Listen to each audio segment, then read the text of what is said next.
समूचे उत्तर भारत में ठंड से लोग ठिठुरते सिकुड़ते रहे। इस मौसम में इसी के साथ सिमट जाती है पूरी जिंदगी। इस तरह की जिंदगी में ठंड लोगों को कुछ और करीब ला देती है। इन दिनों एक तरह का समाजवाद दिखता है, क्योंकि यह सभी को एक ही तरह से लगती है। लिहाफ ओढ़े व्यक्ति और माँ के आंचल को ओढ़ते हुए मासूम की ठंड में कोई फर्क नहीं होता। कोई यह नहीं कह सकता है कि यह अमीरों की ठंड है, यह गरीबों की। सभी को समान भाव से अपने होने का एहसास कराती है यह ठंड। हाँ, इससे बचाव के साधनों की उपलब्धता के आधार पर इसे कम या ज़्यादा असर वाला ज़रूर कहा जा सकता है।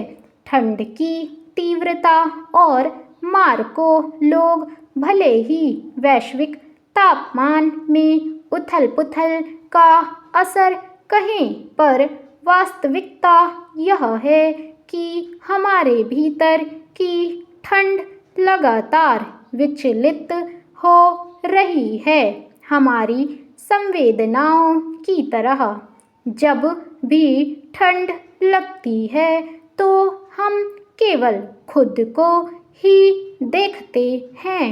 यह भूल जाते हैं कि हमारे आसपास ऐसे कई लोग हैं जिन्हें ठंड का एहसास होता है, पर अपनी ठंड को हम बहुत बड़ा मानते हुए उसे दूर करने की कोशिश करने लगते हैं।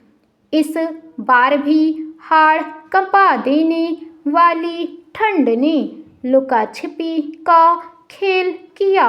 ठंड के कई रूप हैं, भीतर तक सिहराती और बाहर तक अलसाती ठंड।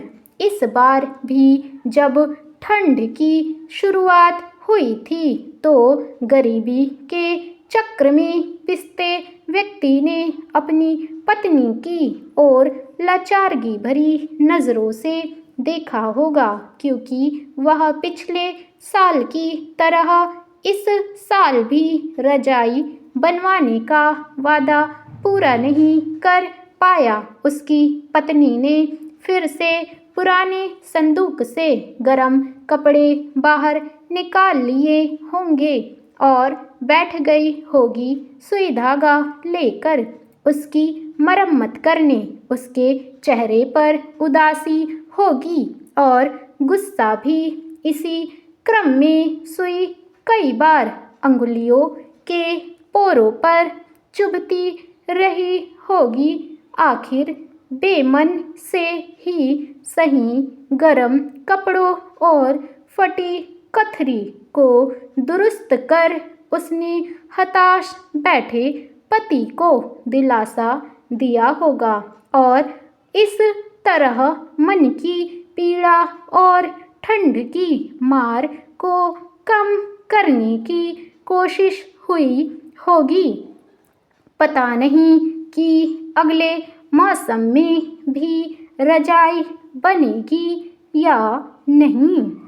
एक गरीब की झोपड़ी में ठंड का प्रवेश इसी तरह होता है। गरीबों के लिए ठंड के यही मायने हैं। सर्दियों के साथ बारिश, बसंत, गर्मी, हर ऋतु जहाँ संपन्न वर्ग के लिए मौसम का मज़ा उठाने का एक बहाना होता है, वहीं गरीबों के लिए यह मुसीबत का एक और कारण है।